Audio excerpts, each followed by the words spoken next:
เคทุกคนโอเคห้องกระแวะอันนั้นเนาะ แวะห้องหมออันน่ะเราเวียดหรือว่าศูนย์การศูนย์การแพทย์ทั่วไปเซโปนเนาะแวะเมื่อกี้นี่ปรึกษาหาเรื่องว่าจะเอาติ่งเนื้อออกในฝีปากนี่แหละไปปรึกษาหมอเพิ่นเลยว่า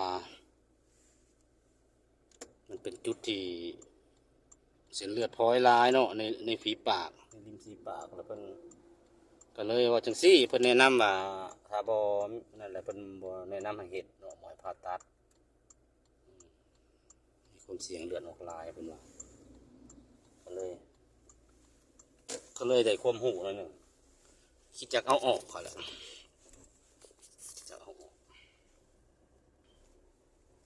มันเป็นเสียบุคลิกนี่แหละเขาสิเอาออกก็ได้ทุกคนเอ้ยเนาะ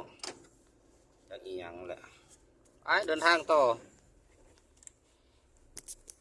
สุดปลายทางชายแดนลาวเวียดทุกคนเอ้ยไปละโอเค